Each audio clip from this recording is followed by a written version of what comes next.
Awesome. All right, so welcome to the ACT English video lesson, part 3. If you missed any of the other parts, don't worry. This will still be making sense for you. Resources you need today are going to be the ACT practice test. We're actually going to take a look at the same practice test we've been looking at, even though you did complete the English part. We're going to kind of go over some specific questions, and then I'll also send and post some additional practice materials. You're definitely going to want scratch paper and a pen or pencil. So go ahead and gather those materials now if you don't have them. And let's go ahead and just do some greetings. I know we have some new folks, and most of y'all have been here, but that's okay. So we're going to do name, your school and grade level, and favorite movie of all time, but like just one. I know that's hard for me because I'm a movie person, but so I'm Miss Heller. I don't attend any schools. I run CAP&GOWN for all the schools. My favorite movie of all time, I thought about this ahead of time, so I have an unfair advantage, but it's gonna have to be The Princess Bride. Definitely recommend if you haven't seen it, it'd be a great quarantine watch. And then I'm gonna pick, so like whoever goes, just pick the next person. So let's go ahead and do Jakisha next. Alrighty, I'm Jakisha. I go to Grissom. I'm in 11th grade. And my favorite movie of all time, I'm gonna have to go with Spider-Man to the Spider-Verse. Like I love everything about it, and like the soundtrack, it's my favorite. So that's my go-to movie. That's a really good choice, and it's on like Netflix now, I think. So there you go. Yes, it is. So I'm like happy because I can like if I don't want to watch anything new, but I want to watch something I really like, I just watch it when I'm like eating or something, and it's good every single time. Totally. Go ahead and pick the next person. Let's go with Amaya. Hola. Hola. My name is Maya Pryor. I go to New Century and I'm a junior. And my favorite movie of all time has got to be. I mostly watch TV shows, so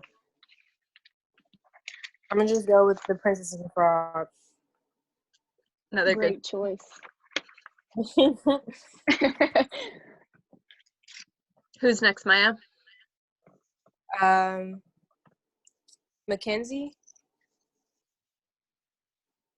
Hey, my name is Mackenzie. I go to Jemison High School. I'm a junior, and I really don't have a favorite movie. It's more so like collection. Like I like anything, like Avengers. Okay. I love it. I actually haven't seen like most of the Avenger movies, but I was just thinking yesterday maybe this will be like a quarantine thing that I'll do.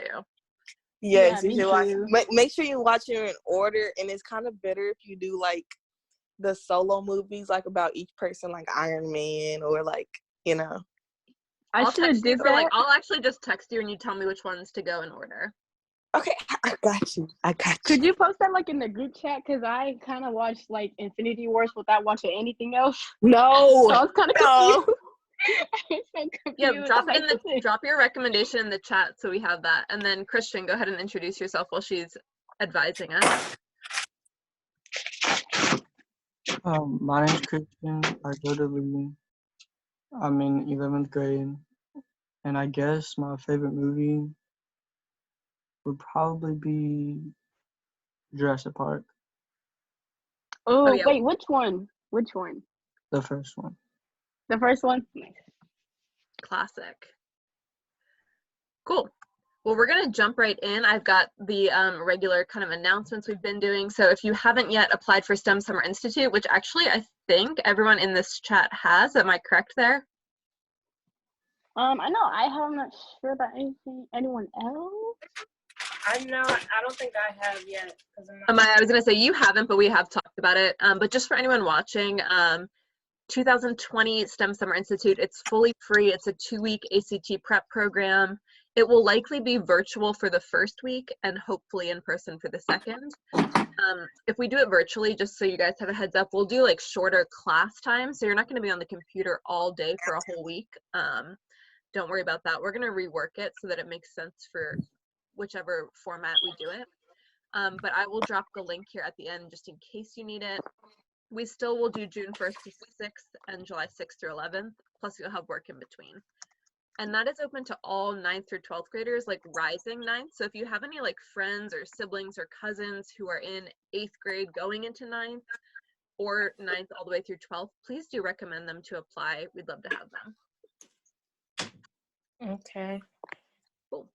I know you guys have been doing great with the digital, so I don't think anyone does, but if you still are wanting a paper copy of any of the materials we're using, please do just email me and I'm happy to do that for you.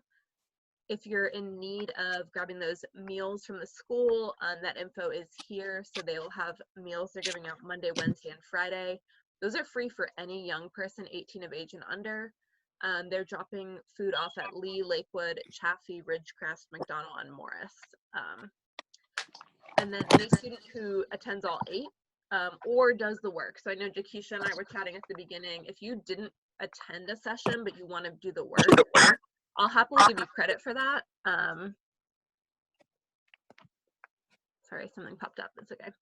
Oh, it's the chat. Thanks, Mackenzie.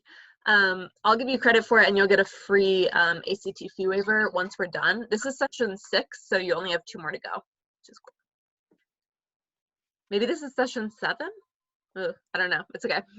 Our college of the day is Sewanee, the University of the South. So it's in Sewanee, Tennessee. It's about an hour outside of Huntsville. We currently do have a CAP&GOWN alum there. Miss Debrianna Harris is currently she's a junior at Sewanee. Sewanee is a small liberal arts college, and I'm going to explain that term here on the next slide. The average GPA accepted is a 3.7, average ACT of a 26 to a 30. And I'll tell you up front, like Debrianna was the valedictorian at Jemison in 2017. Her highest ACT was a 21, but she did have a very high GPA. I'll say that she probably had a 4.2 or something, but with only a 21, she was able to get into Sewanee with a full scholarship. Which brings me to my next point. CAP&GOWN hearts Sewanee because they are committed to meeting at least almost full demonstrated need. They're a top 50 ranked college, but they're really close to home.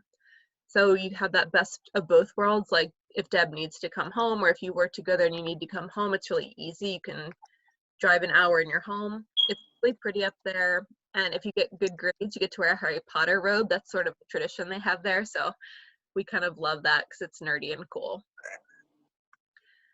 And so you know, because you're going to hear this term a lot, a liberal arts college is a school that's focus is on giving students a broad, well-rounded education. So what we mean by that is that they don't necessarily want to prepare you just for one career. They want you to just be like a lifetime learner. So typically students go to a liberal arts college hoping to like explore all different things. It's not to say you can't have a focus. Like Deb really wants to go to med school someday, or she did at the beginning. So she's a bio major, but she understood that like getting a well-rounded education first would help her when it comes time to actually go to med school or go on to her next school. And yeah, like it says here, they still have a high placement for grad schools. So if you're thinking of law school or med school, liberal arts schools are still a great choice for you. Any questions there? No, I don't have any. Some of y'all, I think, were on the fall break trip too, and you maybe saw Sewanee firsthand as well. It was very cold. So you said it was an hour away, like away from us? Yeah, it's an hour from Huntsville. Okay. Yeah, not far, but it's kind of like on the top of a mountain, so it feels far, but it's not far, which is kind of nice. Cool. So today's goals, we're going to actually look at the comma questions really hard, and then we're going to look at the semicolon at the very end, and I'll drop some vocab building strategies. But we're going to focus hard on commas today because there are typically about 14 questions on the ACT that deal with commas.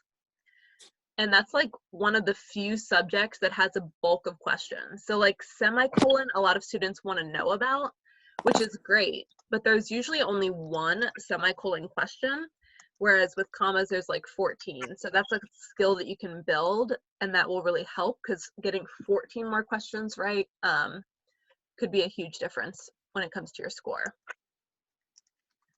We're going to jump in. I'm going to actually skip through this because I think everyone knows by this point. So we'll skip through the overview, but if you're following along later, feel free to pause here and read this information. let's get into commas though. So here's the first rule of thumb when it comes to ACT commas. When in doubt, leave it out. If you only know one rule about ACTs and commas, if you're not sure you need a comma, you probably don't. And it's actually true that you're more likely to miss a question by adding a comma than you are by leaving a comma out. And I'm just going to credit a lot of this information that you're going to get. I used a Prep Scholar blog to like help guide some of this. So I'll drop that link for you guys as well if you want to look at some of the source material. Cool. So remember, rule number one, when in doubt, leave it out. Here's an example. So this was from an ACT test. They had it written as, nevertheless, comma, these tests convince the officials of the value, comma, of using the Navajo language in code. This is one of those cases where actually we don't need that second comma. So you do want a comma after the transition word, nevertheless, but you don't want one here in the middle of this clause. These tests convince the officials of the value of using the Navajo language in code. So your best choice here would be H. Here's another example. Oh, yep, there we go. So you can always rewrite it to kind of test and see, and it looks right. How about this one? And I'll take one of y'all's answers here. So just read that sentence starting with perhaps and see which choice you think makes sense. We'll take 10 seconds, then I'll take an answer.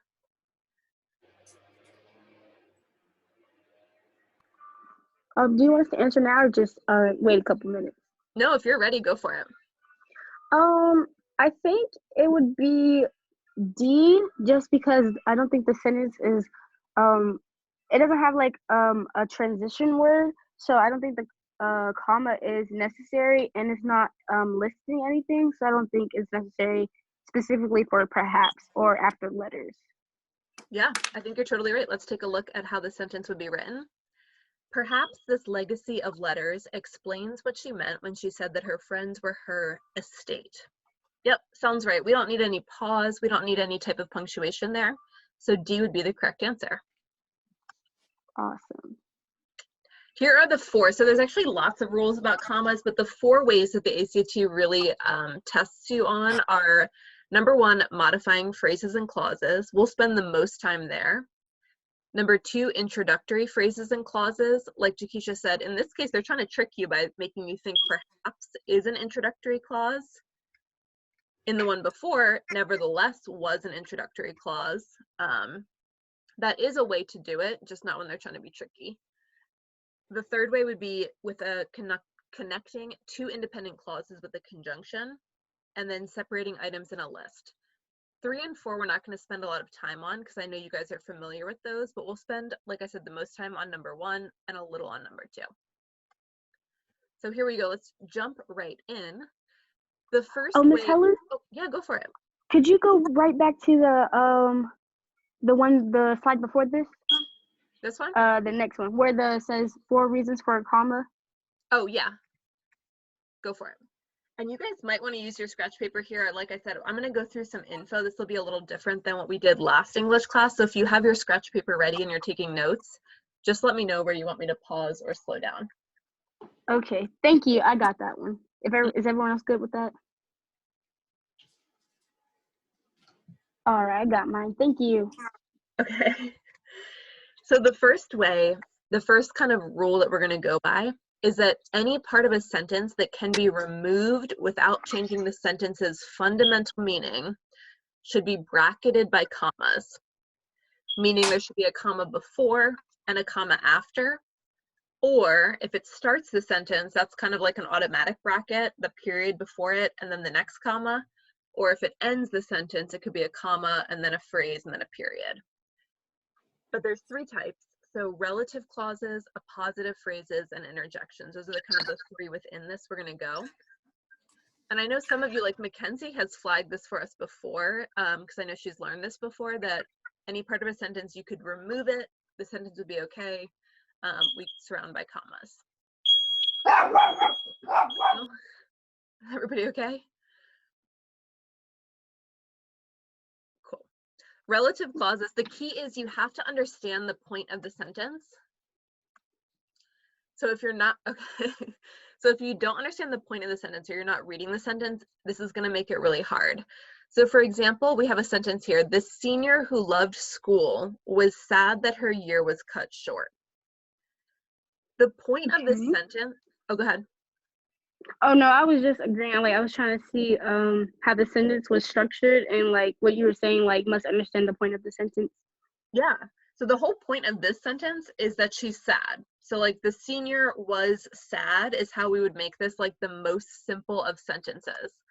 If you're thinking about the subject, the senior, what was she? She was sad. We add commas to bracket the unnecessary extra info. So in this case, we've got this clause, who loved school. We're going to surround that by commas. Oops, it's messy, but you get it. And you can test yourself by crossing it out. So would the sentence be okay without this? The senior was sad that her year was cut short. That could be the sentence. That could make sense. That still maintains the essence of what we're trying to say. So we do surround that clause, who loved school, with commas. Let's take a look at another example. The student who raised her hand was chosen, oops, that should say as tribute, so ignore that part. That's just a typo. But what do you think here? What's going on? Give me your thoughts. I think the point of the sentence is saying how a student was chosen like as tribute for something. Good. Would anyone say, is it important that we know that she raised her hand here? No. No, I don't think so. I would actually argue in this case it is. So let's take a look at sort of like the notes here. How do I make it stop doing that? There we go. Oop. So in this case, without the details, we delete this part. So if we say, yeah, we actually do think, we're going to just go ahead and delete it. Who raised her hand? We actually would lose the fact that maybe she's volunteering. So in this, we're going to keep it because we want to say maybe we're meaning that she's volunteering as tribute. So this is like a Hunger Games inspired thing. So in this case, we're not going to add those commas. We want to keep that whole phrase because we want to make it clear that she was volunteering. Make sense? Yes.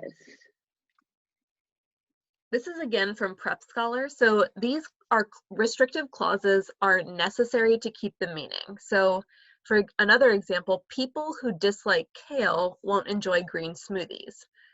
In this case, if we got rid of who dislike kale, if we were to delete that part of the sentence, all it says is people won't enjoy green smoothies. So then it sounds like we're trying to say like no one would enjoy green smoothies, which just like factually isn't true. So we're going to go ahead and keep that. Oh, good job, Mackenzie. That's very intense. I love it. We can't remove that. So these are called restrictive clauses. Restrictive clauses don't get commas. So just kind of file that away in your mind. You don't need to know the word restrictive, but know that if it's necessary, no commas.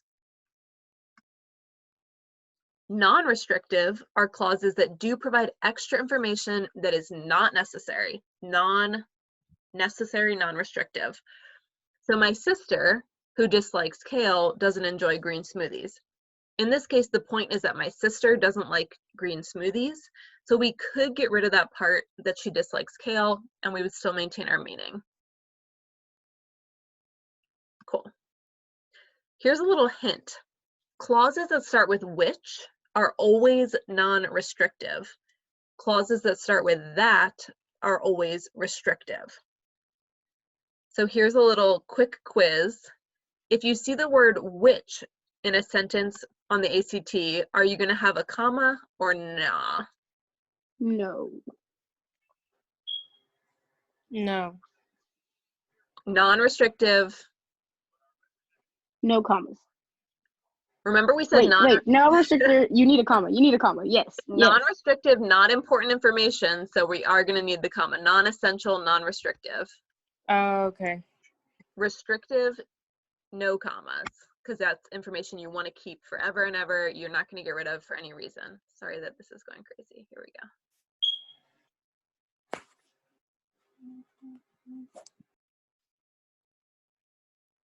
go. Okay, so clauses that start with which are non-restrictive, meaning they do need commas, and clauses that start with that are restrictive. So, no, they are, yes, restrictive, so they don't need commas. Exactly. Good. Okay. Which, comma, that, not necessarily needing a comma. Let's see this in action. Appositive phrases we're actually going to go through first. So appositive phrases are basically the same as a non-restrictive or a non-essential clause. They're just a special type. So appositive phrases have words that describe or rename a noun or pronoun. So we follow the same rule. If that phrase could be removed without changing the meaning of the sentence, we bracket it in commas. If it's necessary to understand the meaning, we keep it without commas. So some examples, and keep in mind that the noun could come before or after the appositive phrase. And again, you don't have to remember the term appositive phrase. It's just sort of the way that I'm using to explain it. So Gus, Eric's black cat. Everything in bold is the appositive phrase there. Who is Gus? He is Eric's black cat. What did he do? He slowly crept up behind the kittens. Now, because it could just say Gus slowly crept up behind the kittens, that sentence makes sense. So the appositive phrase is bracketed by commas because it's non-restrictive or non-essential. Example 2, Kara's designer bag, a display of her wealth, was stained with paint because she wasn't careful. Same thing, everything in bold is that appositive phrase. It's just describing the designer bag. And then finally, here's where it flip-flops. An enormous man with great strength, comma, Henry was able to carry the entire pallet of bricks by himself, sorry. So this is your appositive phrase, and in this case, it's bracketed by the period before it and the comma after it. So when you're saying bracket, what do you mean exactly by that? By bracket, I just mean you're like penning in. So picture it like if there was like a fence here and a fence here.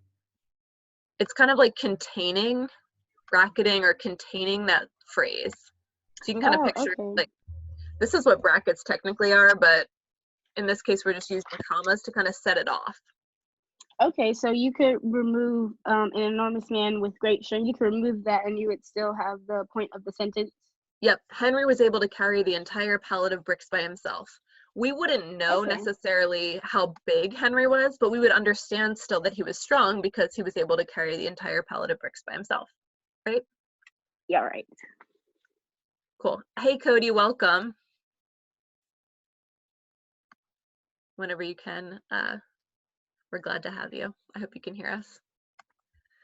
So let's try some, and I want you guys to actually go ahead and take a look at these and get your answers in your mind. So we're gonna pause on the screen for about maybe a minute and a half while you guys think about your answers. And then I'll ask you to kind of share out, and we'll each one, I think there's 5 of us now, so each person can kind of share one. I won't make Cody because she wasn't here. So grab your answers. Where would you put commas here in these sentences? Just thinking for 1 minute. Ready, set, go.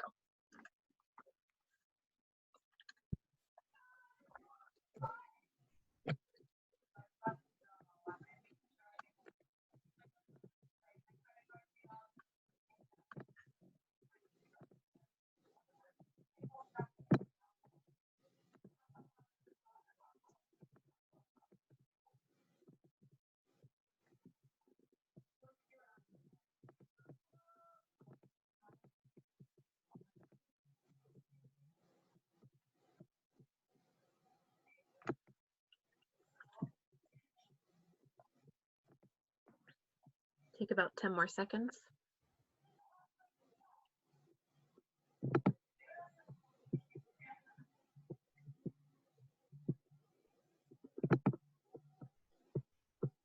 All right, and I'm just going to go through these fairly randomly. So Maya, can you give us the commas? Where did you put commas in that first sentence? Just go ahead and read the sentence and like say your commas aloud if you don't mind.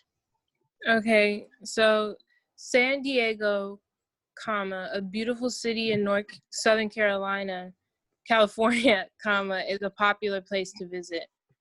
Perfectly done. Number 2, can we get Jakisha? Yes.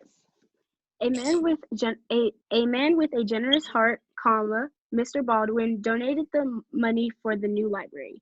And I put a comma after heart, and I think that's all I need. But I may be wrong. I think you need one after Mr. Baldwin, but I'm not sure. No, you actually did it exactly right. So a man with a generous heart is the appositive phrase. And in this case, like the other one that we saw before, you don't need another one. That's all you need. So I'm going to go ahead and put these here so you guys can be checking too. Cool. Christian, can you do number 3 for us? The nearest school, comma, Wagner Elementary, comma, is on Main Street. Perfectly done. Well done.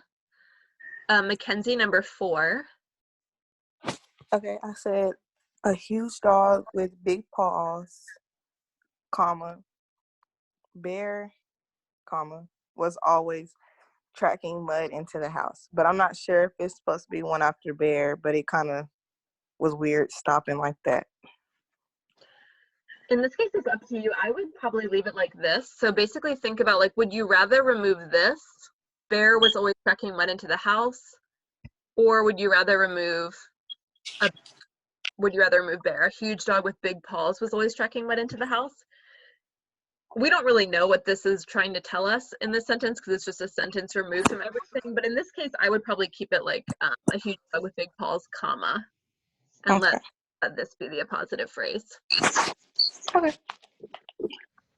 Cody, I know you didn't get the explanation. Would you like to try number 5? Or are you kind of seeing the pattern that we're doing? Yeah, I could try. Go for it. Anthony's brother,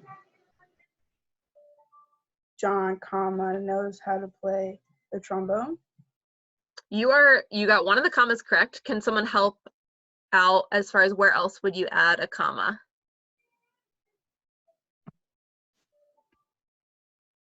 So we got one of the commas. We need another comma here, and that should be the only clue you really need. Where should the other comma go? In front of John. Yep, so we actually want to bracket John here in this case. So Anthony's brother knows how to play the trombone. Anthony's brother, comma, John, comma, knows how to play the trombone. Well done, Cody. Way to jump in on that and be brave. Love it. Cool, so that's appositive phrases. Let's take a look now at what it looks like on the ACT. So they're going to try to trick you. Remember, you have to understand the sentence as a whole. Always try the cross-out test. So more often than not, when I'm on the ACT, what I see is actually fake appositive phrases. They're trying to trick you. So they're going to give you a choice like this. Author, comma, Ernest Hemingway, comma, wrote 9 novels. In that case, try the cross-out test. So if we cross out Ernest Hemingway, the sentence says, author wrote 9 novels, which is kind of nonsense, right? So they're trying to trick us there. In this case, this is not an appositive phrase. This is just one clause. Who is he? He is the author, Ernest Hemingway. What did he do? He wrote 9 novels. So be prepared for the ACT to try to trip you up with those. And let's take a look at one from the actual ACT. Clear that drawing. So Houdini, who devoted considerable effort to exposing hoaxes involving spiritualism and was skeptical about the existence of supernatural beings. Take a look at your choices there for about 10 to 15 seconds and see what you think would correctly create an appositive phrase here.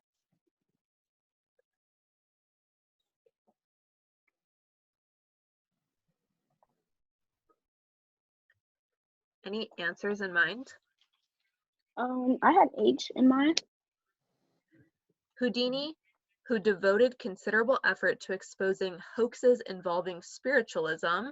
Get rid of the and, add that comma there, so this becomes the appositive phrase. Let's check it out. I don't know why this has to be, oh, there we go. Who devoted considerable effort to exposing hoax. Yep, get rid of this, make it a comma. That's exactly right. So it would, if we want to test it, we would read the sentence as Houdini was skeptical about the existence of supernatural beings. That could be a sentence. That seems exactly right. Perfectly done. So the best answer here would be H.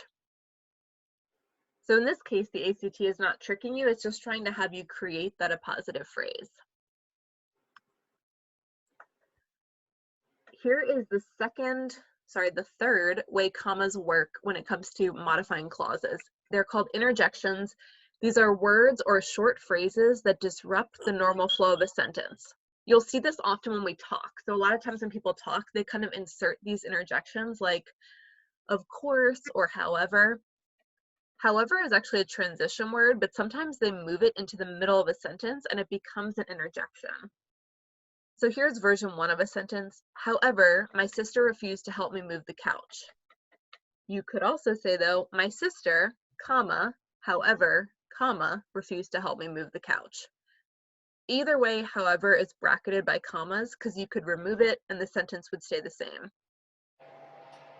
And the rule here is when you see, how do I make this?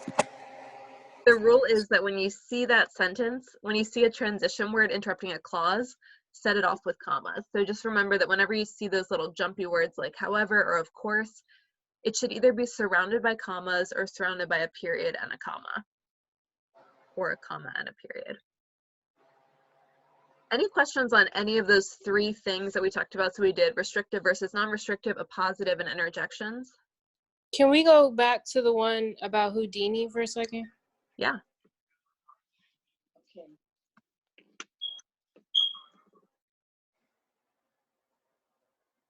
Did you have questions on it, or do you want me to go through it again? I just thought that I know that what you said was right, but I just thought that that part in the middle that we said was non-essential was essential because it was talking about how he was skeptical about something that was spiritual, but then the non-essential information was talking about how that was his job. So I thought that was essential information. Yes, so in this case, it's actually an appositive phrase, so it's not the same exactly as a non-restrictive clause. That is information you definitely want when it comes to an appositive phrase, but it's not like, I don't know, it's not like you have to have it. Like the sentence could be okay. Okay. But you're right, this is not a non-restrictive clause, this is an appositive phrase. So all I'm trying to say is that everything here is just describing Houdini. Those words are just working to describe who he is. They're not directly connected to this next thought about he was skeptical about the existence of supernatural beings. So you're right. It's not a non-restrictive clause, but it is an appositive phrase. So those words are describing who Houdini is, and it helps us to understand why he was skeptical about the existence of supernatural beings. Okay. Does that make sense? I might have misspoke and said that it was non-essential, when really it should have just been saying, what I was trying to convey was that it was an appositive phrase. Okay. By which I mean that the words interject between the subject, Houdini, and the verb, was skeptical. I have a question as well. Can we go to interjections again? Yeah. They are coming up here next. So interjections are words or short phrases that disrupt the normal flow of a sentence. Like I said, they're conversational. In version 2, however becomes an interjection because it's kind of disrupting. Like the sentence should just say, my sister, or could just say, my sister refused to help me move the couch. But we've got this little funny word, however. My sister, however, refused to help me move the couch. However is functioning as an interjection. And like all of these modifiers except restrictive clauses, it gets a comma before and a comma after to kind of bracket it off and just separate it to say, this is just a stylistic choice. It's not essential to understanding the meaning of the sentence. Okay. Make sense? Yes, thank you. Yeah. All right, so that was all part 1. Part 1 was the longest part, so don't worry, we're not going to spend as much time on any of the others, but Introductions or dependent plus independent clauses are way number 2 that the ACT is really going to hammer you with commas. And my explanation is an example as well. So when a sentence starts with a dependent clause, for example, this sentence right here starts with a dependent clause. When a sentence starts with a dependent clause, cannot stand alone. It's a sentence that right from the jump you know is going to be dependent because it starts with one of those cue or clue words. You can see some more on this chart here. I'm going to get this out of y'all's way so you can see it better. These words like when are often clues that you are starting with a dependent clause. So when a sentence starts with a dependent clause, have a comma, set it off with commas. So you always separate that dependent clause from the independent clause. Set it off with commas is independent. You've got a verb. What are we doing? We are setting it off with commas. You've got a subject. Okay, can I write that down real quick? Yeah, The take your time. sentence right there. Sure.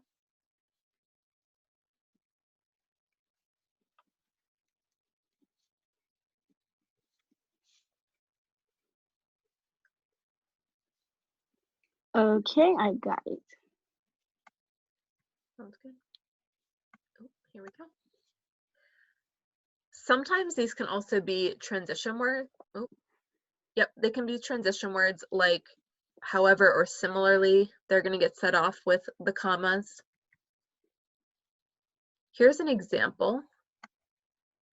The next morning, so often you'll see this, you'll know right away because dependent clauses often start by setting us in a time period. So the next morning, using twigs for kindling, she starts a small blaze in the firebox, located directly below the main chamber. This is giving you some options here. So the next morning, using twigs for kindling, essentially we want to just decide, do we want a comma between morning and using twigs for kindling, using twigs for kindling? I'm going to go ahead and tell you, the best choice here is D. So the next morning, using twigs for kindling, nope, the best choice is not D, my bad. Is it B? Yes, it's B. It's the next morning, comma, using twigs for kindling, comma, she starts a small blaze. So the next morning is the independent clause, and it's already set off for you how it is. So we're just keeping that how it is, and we're adding that comma after kindling. Cool. So that's dependent, independent. We're going to look at more examples here in a second. Independent clauses with a conjunction. I'm not going to spend a ton of time here because I think this is pretty familiar for y'all. But conjunctions, remember, are those fanboys. That's a clue or a mnemonic to help you remember. For, and, nor, but, or, yet. So those are conjunctions. The comma goes before the conjunction.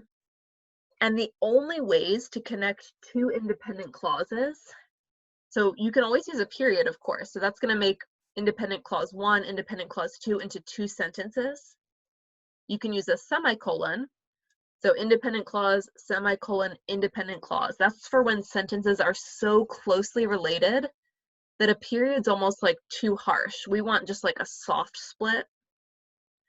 Or way number 3 is a comma with a conjunction. You can never just use a comma to connect two independent clauses. You have to have one of these helping words, for, and, nor, but, or, yet. So those conjunction words. Of course, however is like a fancy but. You'll have like fancy versions of these, but those are the essential ones that you can remember using fanboys. Any questions there? No. I think this one will be pretty familiar. And then this is the one that students are typically like, okay, I got this. So the last way ACT will really hammer you on commas is separating items in a list. So in a list of 3 or more things, you've got to place a comma after each item, except the last, of course. For the purpose of the ACT, we do always use the comma before the and, which is called the Oxford comma. Now on the ACT, you're typically going to get this in a tricky way. So usually they're going to trick you by giving you a list of just 2 items and with the word and, in which case you don't need a comma, but they're going to give you that choice like, one of A, B, C, D is going to be a comma. So they're tricking you by giving you basically like an answer that seems right but isn't. Or sometimes they're going to give you a list of items that are each item is so long that it almost stops looking like a list. So like lists of long phrases that are tied together by commas. They still need commas, but they're trying to trick you there. The other thing with lists is listing adjectives. So if you have more than one adjective that describes the same noun, you put a comma between them. Now the rule is that if the order of the adjectives doesn't matter, put a comma. If the order matters, no comma. Even if you've just got two, and we're going to look at some examples there. I'm going to give you a second in case you're taking notes.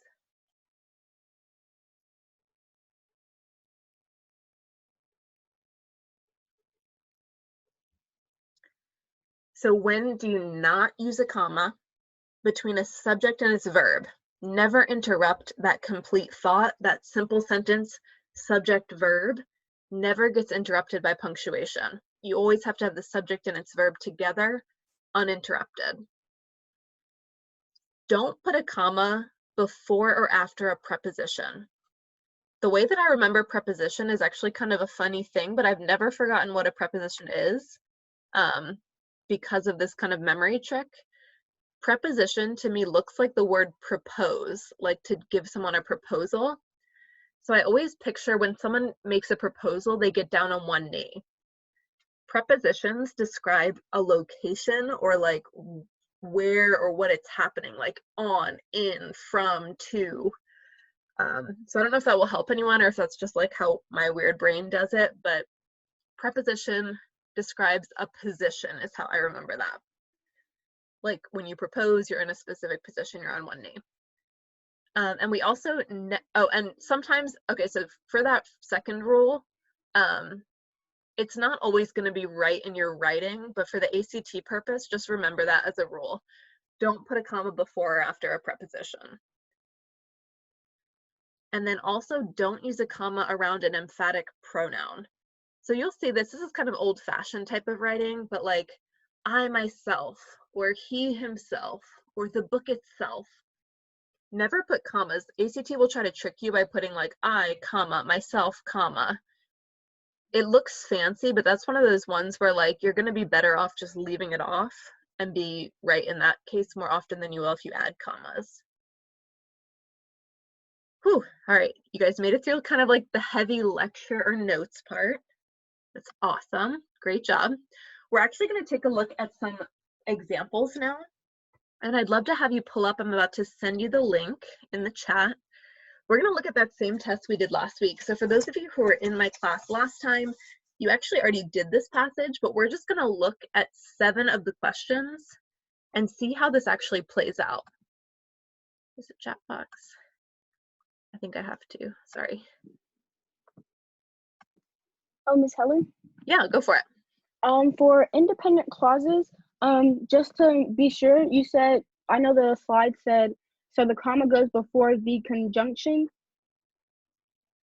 Yeah, so like, I went to the store, comma, and bought toilet paper.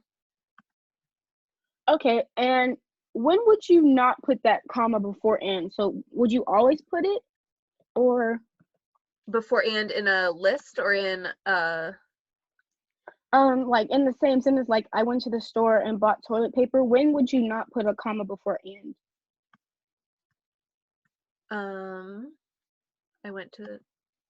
I think you would always put a comma before the and.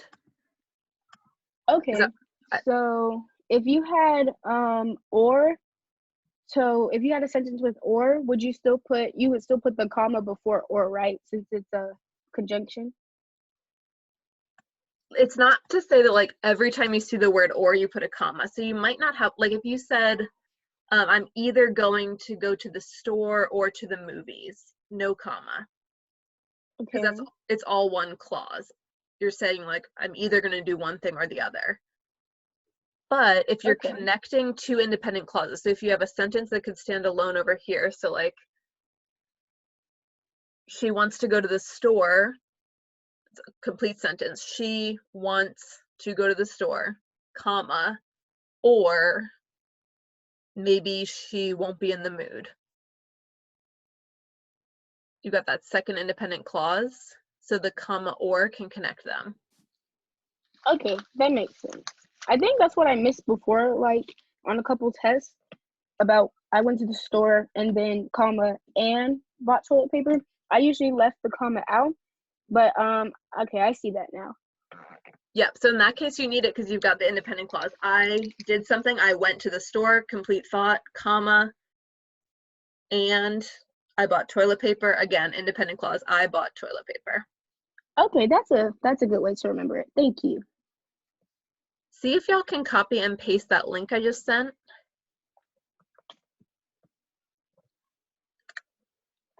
Is it the same link on the website? Yeah, should be. Okay. You're just opening up that same test we've been using, and you are going to go to page 8 of the document. It'll say page 466 at the bottom though.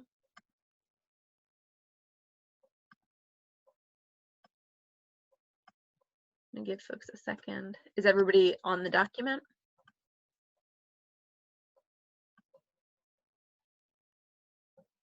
You said 466?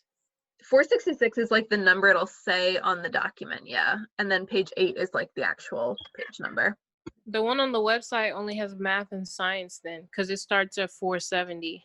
Yep, look at the last English or reading test.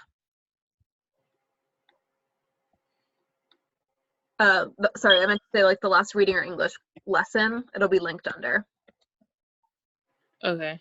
It wouldn't let me post like the document was too big for the website, so I had to split them up. I'm on the last lesson was reading, and I clicked it, and it went to the math and science one.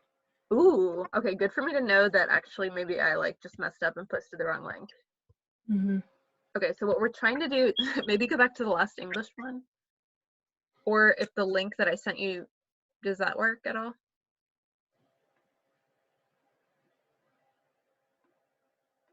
Which one are we trying to look at?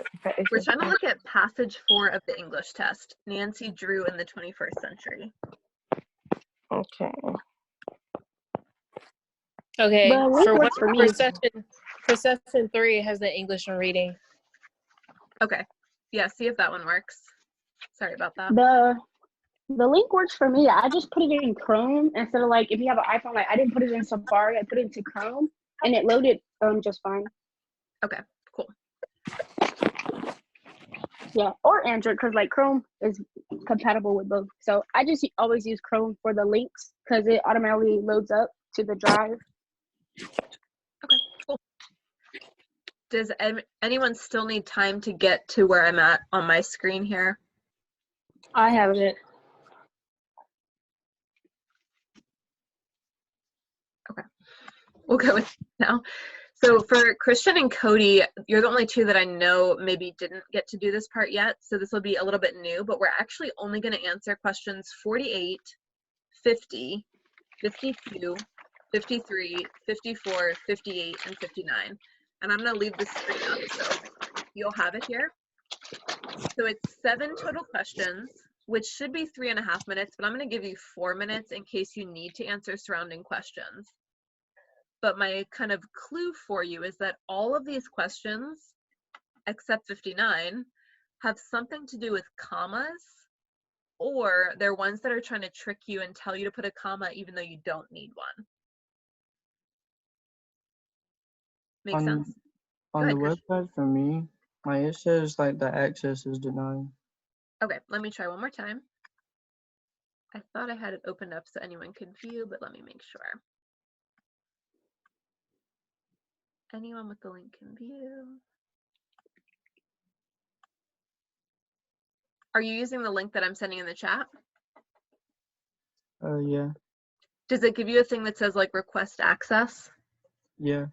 Okay, do the request access and let me see if I can just give you permission real quick.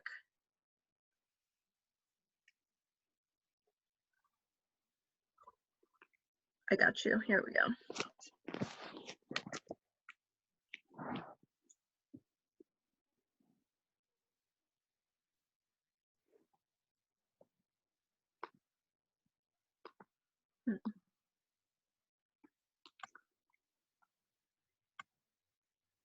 Oh, I see.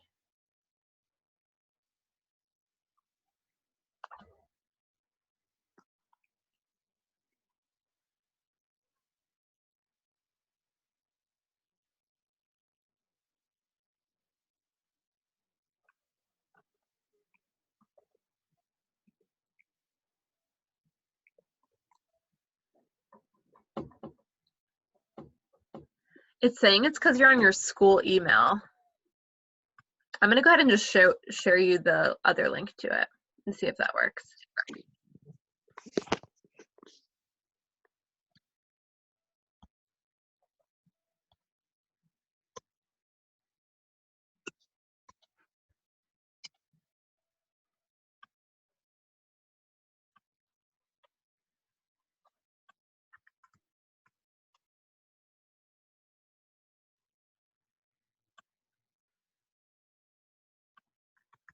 Try that link there, Christian.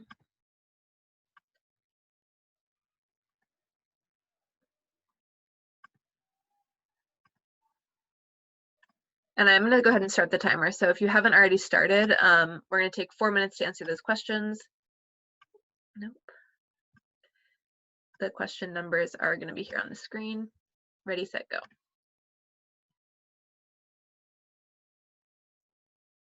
Christian, just communicate with me via chat as far as like what else we might need, or if it works, let me know. If it doesn't work, let me know.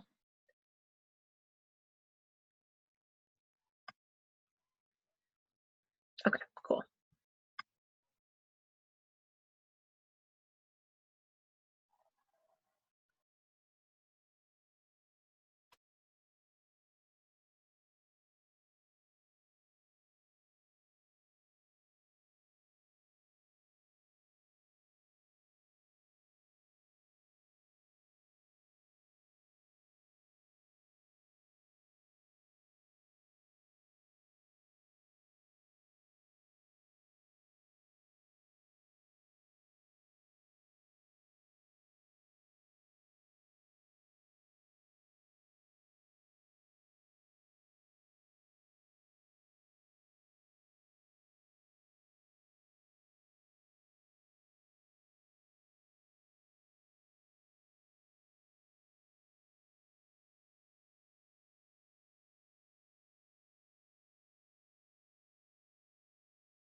One-minute warning.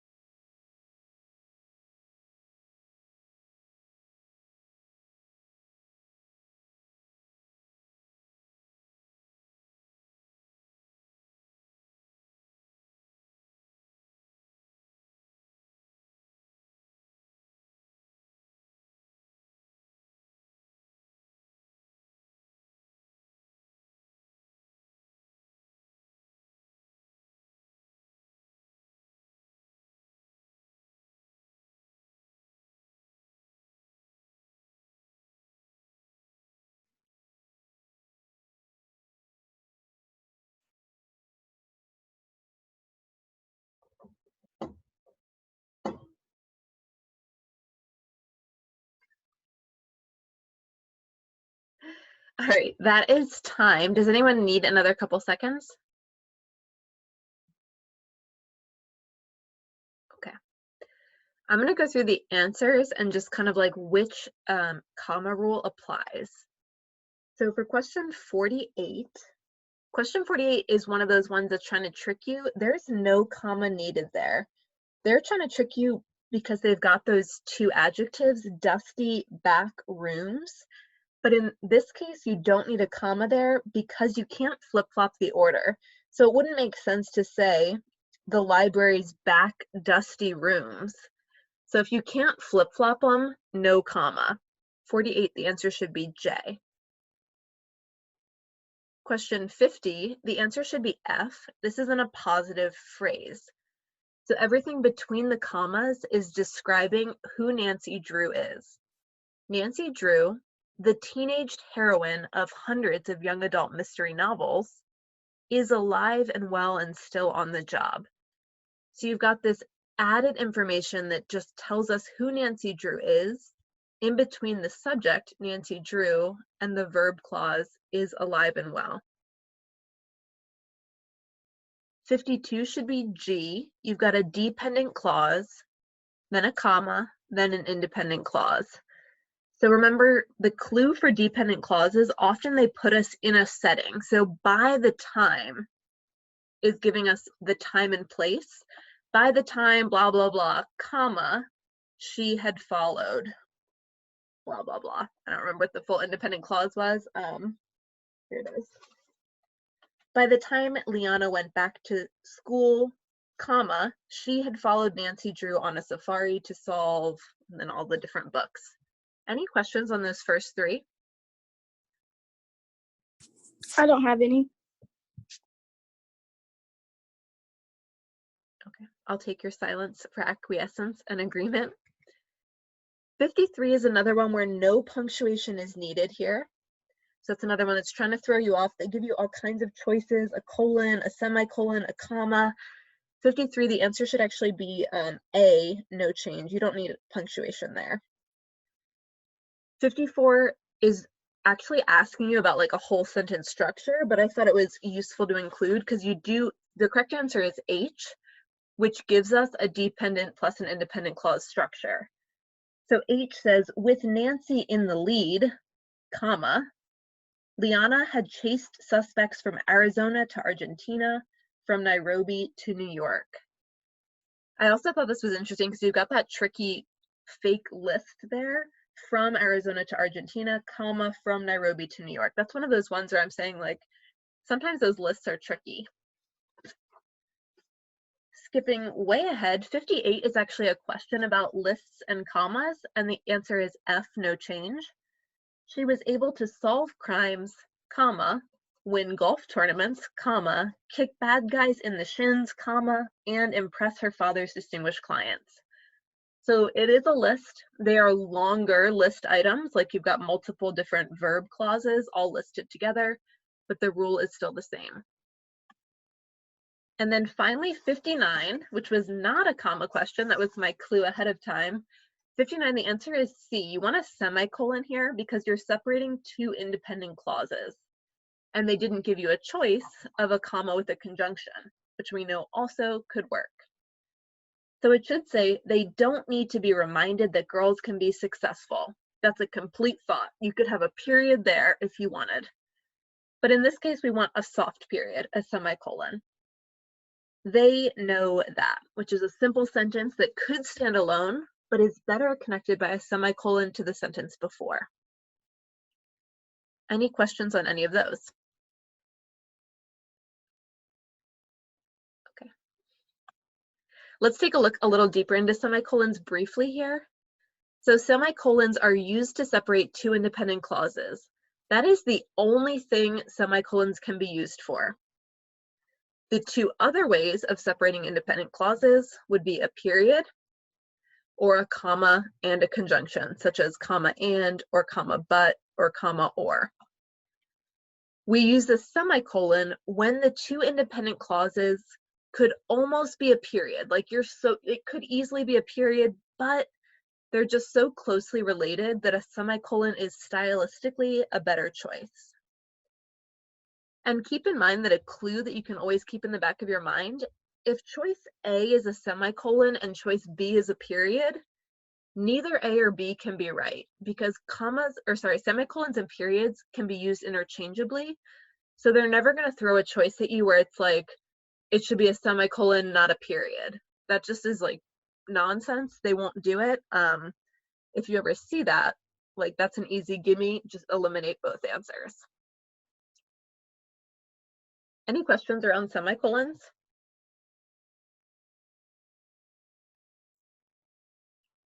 Okay, I'm gonna leave it up for maybe 5 more seconds in case anyone is taking notes. And then we're gonna do some practice.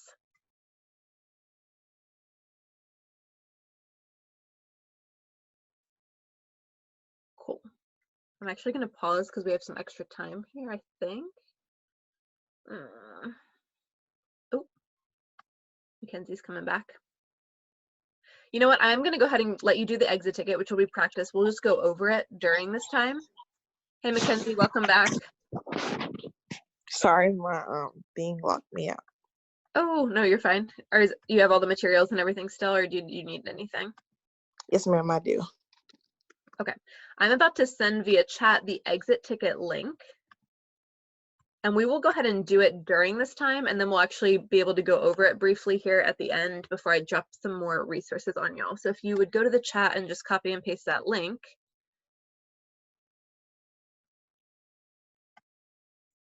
And it should pull up this exit ticket here.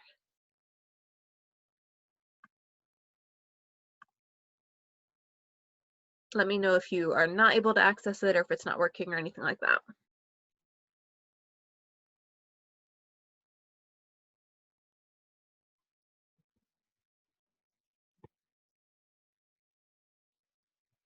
Do you want us to go ahead and do it? Yeah, if it's working and everything, go ahead and answer. It's only 5 questions, so it's not super long. So like I said, we'll have time if you go ahead and answer it, and then we'll go over it. Okay.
Amaya, I got yours.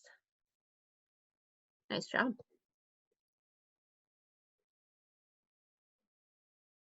Thank you. Perfect.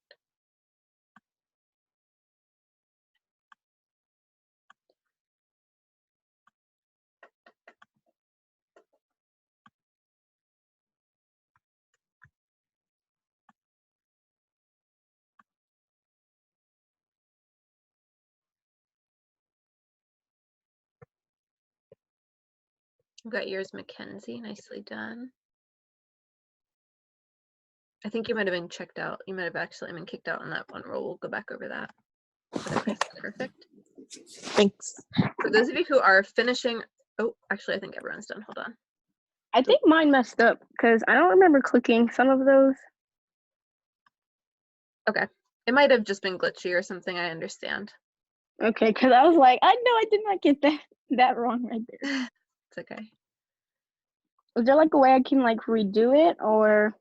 I'm not sure. Go ahead and click the link and see if it lets you redo it. Oh, Okay, wait. let me see. I think, yeah, you should be able to redo it actually. It doesn't look like it's not going to let you. Yes, I can do another one. Cool. But I'm ready to review if you guys are as well. I don't want to hold it up.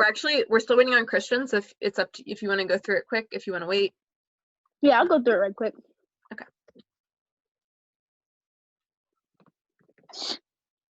And no rush for either.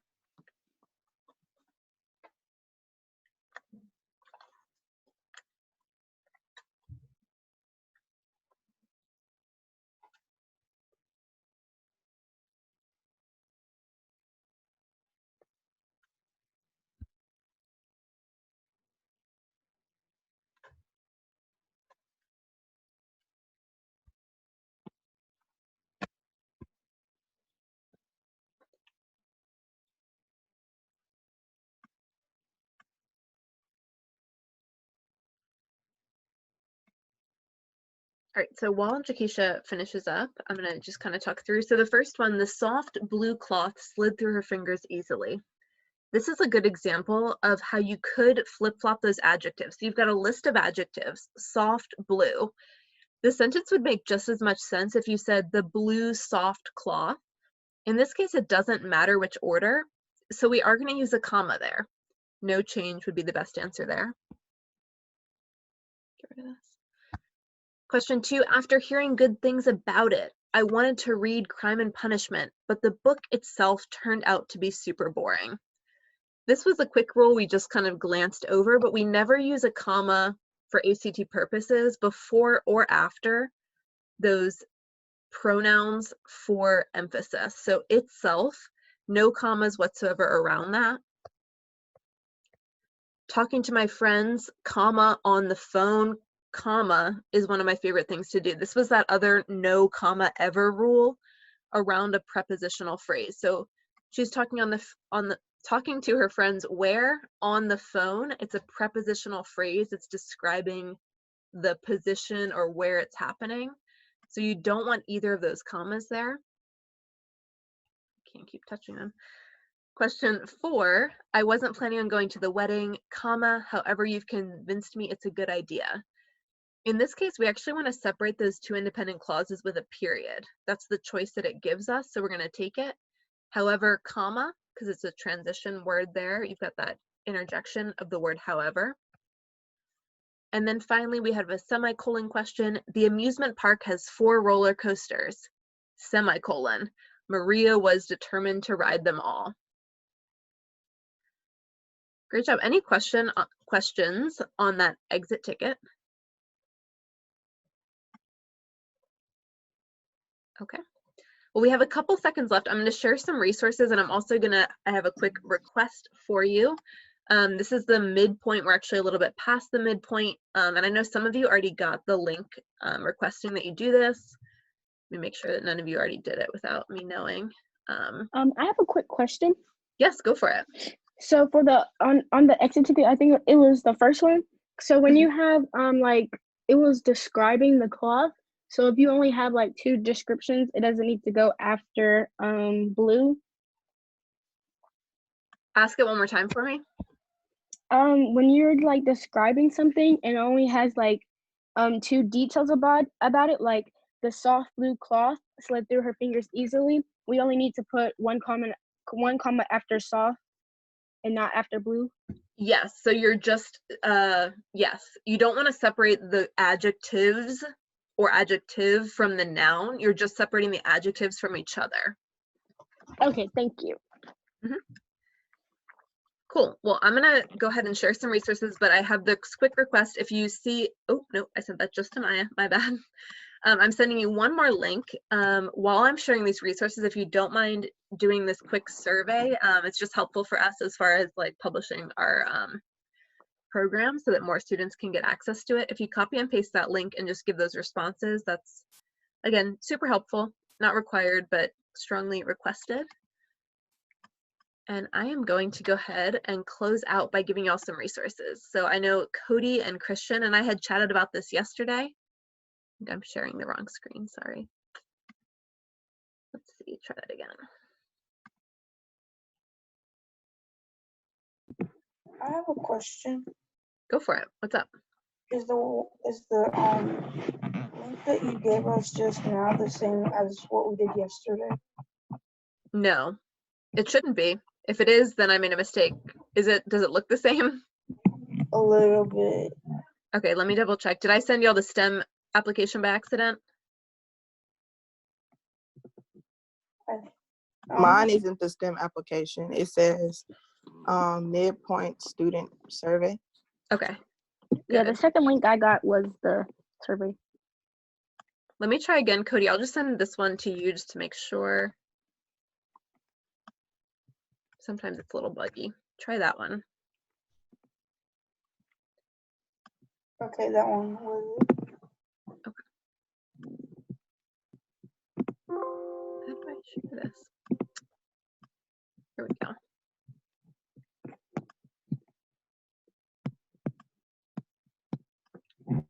All right, some last resources, and I'm happy to share these. I think that you won't be able to click the links here, but I just wanted to kind of draw 3 options to you.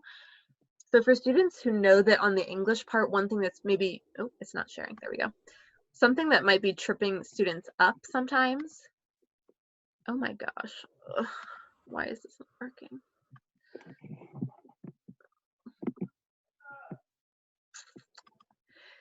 There we go.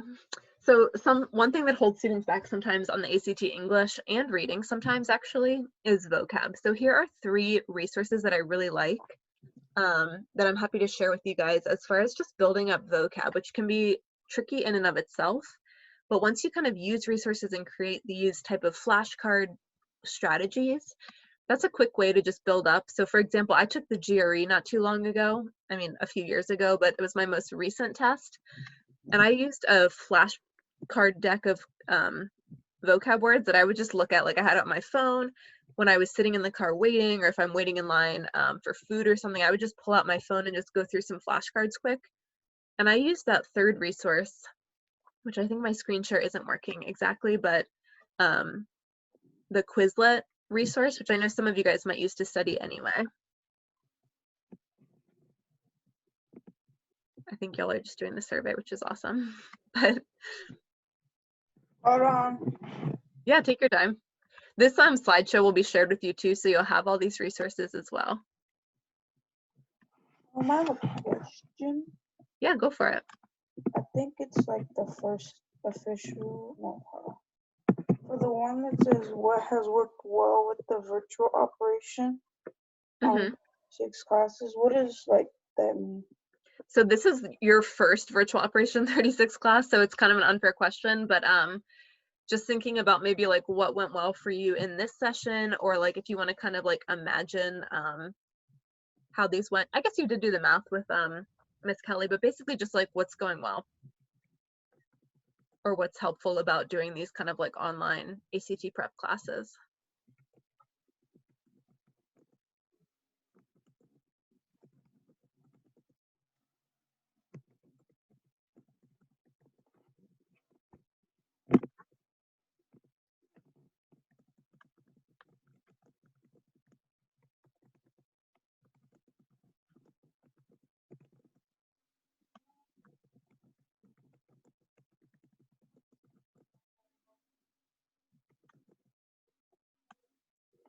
Mackenzie, this is so many movies. I did not even know that was gonna be this many. I know. Some of it, okay. So I didn't give y'all the list in like chronological order, like when they came out. I give it to you like what makes the most sense. Because some of them, if you don't watch other movies before, you're not going to be able to understand it. Okay, so are these in the order I should watch them though? Yes. Okay. I Yeah, feel like That's why. Civil War is a very important movie to understand. Infinity War and Endgame. If you don't understand any other movies, or if you don't watch any other movies, please watch the Captain America movies and all of like the major Avengers, the first one, Infinity War, Endgame, all of it. You don't even have to watch Iron Man really to understand it, but it was a good movie. I've seen Iron Man and I've seen, I think, Civil War, and I might have seen Guardians of the Galaxy. Guardians of the Galaxy is funny. I like that one. That's probably what the most comedic out of all of them, Guardians of the Galaxy. Yeah, because there's that funny raccoon thing. Yeah. And Groot. But yeah. And I didn't include Spider-Man because I'm not really a big Spider-Man fan. I guess it also gets complicated because then it's like which Spider-Mans, like, because there have been so many. Like they just have so many. It's like the comics, then you have the cartoon version, then you have like the live action. It's like it's too much. But I might have seen the Spider-Man ones too, though. With the new kid, I did see that one. Thor, I've actually never seen, but I want to watch it. Black Panther, I saw, of course. Oh, I heard that Black I Panther don't was want to awesome. watch Ant-Man. I think Ant-Man is dumb. Okay, so the only reason why I said watch Ant-Man is because like some of the devices that they use in Ant-Man is kind of crucial for Endgame. Like the whole plot is based off of Ant-Man devices and being able to shrink or like travel back. Oh, I can't spoil it. Okay, all right, I'll watch it. I just thought that guy was kind of goofy who does it. I understand. I mean, I haven't seen it, so I can't really judge. The only ones that I really kind of, they could have left out. I don't really like Hulk that much, but that's a personal preference. I can't. I couldn't get down with him. Awesome. I haven't seen it. Thank you, Cody and Jakisha. I see your responses to that survey. Oh, goodness, responded too. Nice. Once y'all are done with the survey, if you don't have any other questions, I did drop the resources that I mentioned in the chat box, so feel free to copy and paste that and check those out if you're wanting to build up your vocabulary. Otherwise, I will definitely hang as long as y'all want, but you are free to go. Thanks for attending. The next session will be math on Monday with Miss Kelly.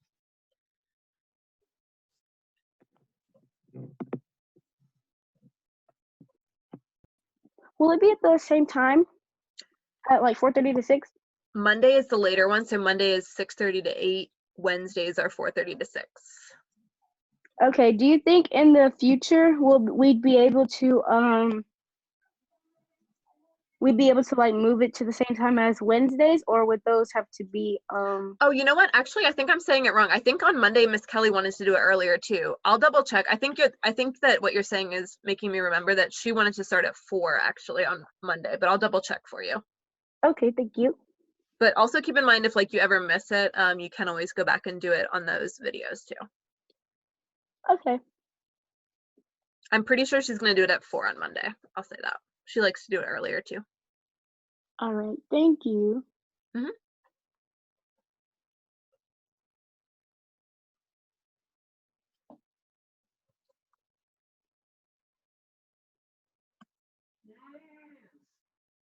I see your answer too, Christian. Thank you.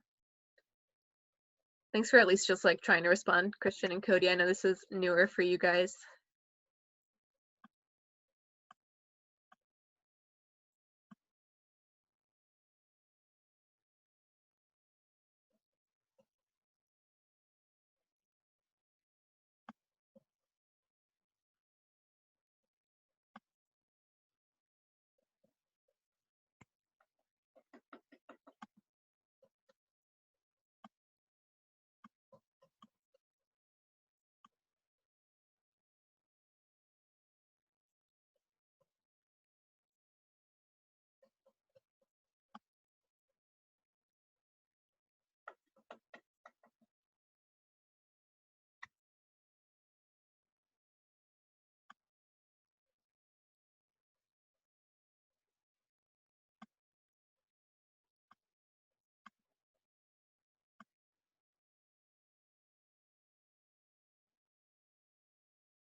Are you sending us some more links? Is that what we're waiting for? Oh no, sorry, I was curious also. Once you've done the survey, if you want, the resources are already there in the chat, so you can just copy and paste those and you guys are free to go. I'll see y'all I'll stop in on Monday and then I'll see y'all on Tuesday for office hours. Okay, thank you. Yeah, bye.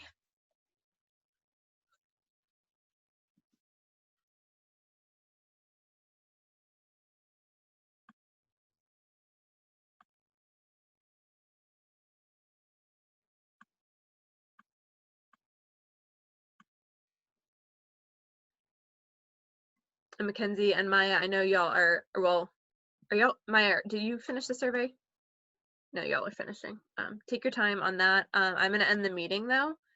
And Mackenzie, if you can, come on Tuesday for office hours. I will report which Avengers movie I've watched so I don't interrupt her class on Monday with it.